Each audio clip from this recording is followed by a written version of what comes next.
पहले दिन सिर्फ नेताओं का सम्मान होगा, अगले दिन कविता पाठ होगा। लेकिन नहीं, आराम से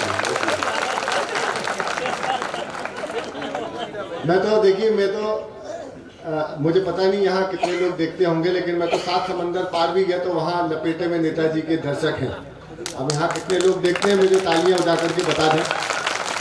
और उस कार्यक्रम की सबसे बड़ी अनिवार्यता यह है कि उसमें हमारे सामने जो जिस पार्टी के नेता बैठते हैं हम उन्हीं को लपेटना शुरू कर देते हैं। हाँ, तो वही करूँगा जो रोज पढ़ता हूँ वही पढ़ूंगा। लेकिन एक बात अगर शेयर नहीं करूंगा तो कहीं मन में बोझ हो जाएगा। सबने कोरोना काल की बहुत बातें की और मेरे सामने एक व्यक्तित्व बैठे हैं, व्यक्ति बोलना उचित नहीं होगा, व्यक्तित्व है प्रद्युम्न जी तोमर साहब। इकलौते आप नेता हैं। आप मेरे फेसबुक पेज पर चले जाइए, कभी सुदीप भोला के नाम से पेज है मेरा, उसमें एकमात्र देश के नेता हैं जिनकी मैंने पोस्ट शेयर की है और वो हैं आपके प्रद्युम्न तोमर जी। कोविड काल में आपने ऑक्सीजन के जो व्यवस्थाएं आपने कराई, जिस तरीके से आपने जिन लोगों ने वो व्यवस्था करके दी उनको आपने धन्यवाद ज्ञापित किए। निश्चित रूप से तालियां छटपट मत बजाना। मैं आपको, आप लोग तो सब जानते हैं उनके व्यक्तित्व के विषय में, लेकिन इन कवियों को जो हम सब बाहर से आए उनको बताना चाहता हूं। यकीन मानिएगा कि अपनी झोली फैला करके अपने अपने अपने जनता के लिए एक तरह से भीख मांग रहे थे कि हमें ऑक्सीजन दे दीजिए, मेरे क्षेत्र की जनता के लिए दे दीजिए। और एक वाकई में हम कवि लोग हैं, हम असली नकली पहचान लेते हैं। तो मुझे उनके अंदर एक सच्चा जनसेवक लगा। अगर आपको लगता हो तो दोनों हाथ आकाश में खड़े करके एक बार जोरदार तालियां बजाइए। वाह वाह वाह। ये मैं इसलिए नहीं कह रहा हूँ कि मैं उनके द्वारा आमंत्रित किया गया हूँ, ये इसलिए कह रहा हूँ कि अगर नहीं कहता तो मेरे मन पे बोझ रहता। मेरे फेसबुक प्रोफाइल पे चले जाना, कोविड काल के समय की सारी चीजें हैं उस वहाँ पे उपलब्ध है। और इसके बाद मैं अपने काम पे आ जाऊंगा। देखिए, हमारी समस्या ये है कि हम किन विषयों पे कविताएं लिखें। मोदी जी विषय नहीं बचने देते। मैंने राम मंदिर पे कविता लिखी, मंदिर बनने लगा, कविता निपट गई। फिर धारा 370 पे कविता लिखी, धारा हट गई, कविता निपट गई। अभी जैसे तैसे एक सुपरहिट कविता लिखी मंत्री जी केजरीवाल पे। गुजरात का चुनाव आने ही वाला है, उनको भी निपटाओगे? नहीं, कविता निपटने से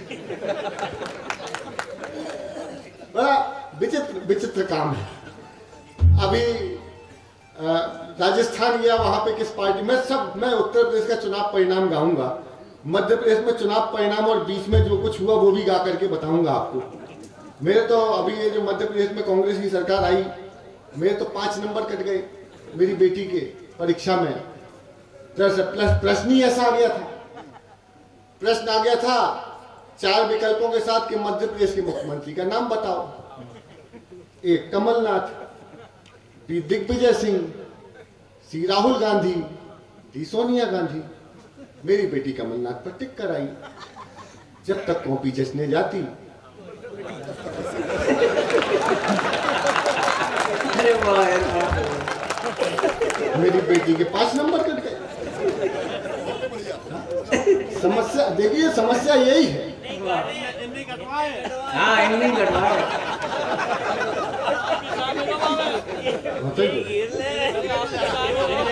तो मैं मध्य प्रदेश के चुनाव परिणाम और बीच में जो नहीं कटवाए हैं वहीं से शुरू कर दूं क्या एक बार?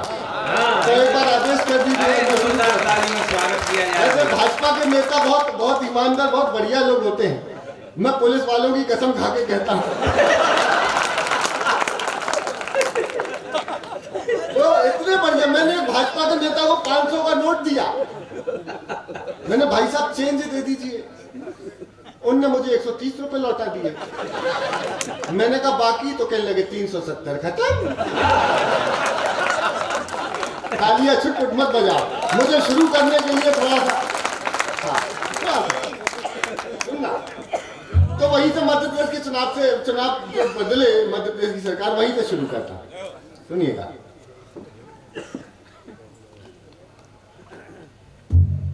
ज्योतिरादित्य सिंधिया जी को इग्नोर किया कांग्रेस सरकार ने। 3-4 पैरोडियां छोटी छोटी, आनंद लेके सुनना, मैं मस्ती से सुनाऊंगा। कि ज्योतिरादित्य सिंधिया को आवे ना निंदिया, हो किए बैठे थे बंद दरवाजा दिग्गी राजा। सुन जाओ। हो ज्योतिरादित्य सिंधिया को आवे ना निंदिया, अरे नाथ जी के हाथ लगी सत्ता की दुल्हनिया, मामा जी ने बंद कर डाली थी दुकनिया, सोचा था झूम के बारात निकलेगी, अरमानों का निकला जनाजा दिग्गी राजा बजाते थे बाजा, दिग्गी राजा बजा रहे बाजा। उसके बाद सिंधिया जी अपनी मतलब भाई साहब ने 5 नंबर कटवाए फिर हमारे वो क्या हुआ वो सुनना। ये दृश्य याद कीजिएगा, भूल जाते हैं हम लोग, याद कीजिएगा, बड़े आनंद का विषय। और सर मैं तो जिनके लिए लिखता हूँ उनके सामने ही सुनाता हूँ, सुनना। फिर बुंदेलखंडी स्टाइल में कि सिंधिया जी ने मैक दो जा,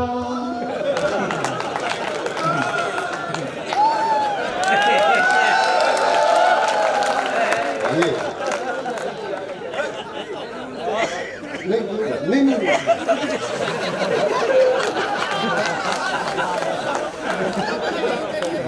बिल्कुल बिल्कुल ऐसे ही कांग्रेस के साथ किया आप लोगों ने, बड़े जोश में आई और ऐसे ही निकल गए। कि सिंधिया जी ने मैक दो जाल निपट गए मुख्यमंत्री, अरे कहने लगे मुँह से मम्मा, अरे लो भैया आ गओ हम आओ फिर से दम्मा। उसके बाद में कमलनाथ जी और दिग्विजय सिंह जी में आपने बातचीत शुरू की। वो क्या हुआ, कमलनाथ जी और दिग्विजय सिंह जी में बात हुई कि कमलनाथ रे,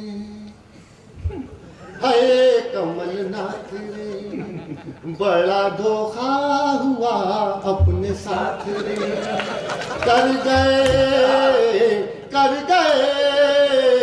ज्योतिरादित्य सिंधिया जी घात रे, कमलनाथ रे, कमलनाथ कमलनाथ कमलनाथ। सत्ता फिसलती न हाथों से अपने, उन्हें क्यों इग्नोर कर दिया है, मौका मिला तब तो मिलते ही मौका मिला उनको, तब तो उन्होंने 1-2 का 4 कर दिया। एक अच्छा व्यंग हो जाए और व्यंग की भाषा हो जाए तो मैं इन कवियों से मांगता हूं कि व्यंग की भाषा पे मुझे तालियां देना। 1-2 का 4 कर दिया, एक झटके में सारे हिसाब हो गए, एक झट। मुझे पता है यहाँ पे संगठन के बड़े लोग हैं, हम भी विद्यार्थी परिषद से लेकर विद्या भारती तक में मेरे गुरु हैं पवन तिवारी जी। सुनना, भाषा अगर हो तो बताइएगा।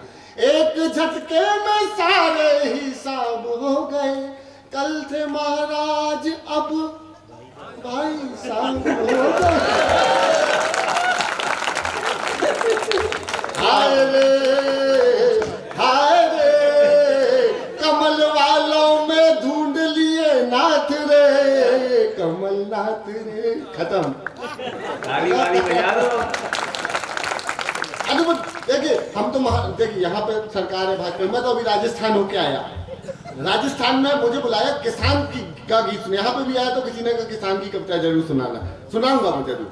लेकिन वहां गए राजस्थान में तो वहां पर मैं किसान का गीत सुनाने वाला था कि नीचे से 50,000 लोग एक खड़ा हो गया, बोले भाई साहब वो वाली सुनाओ।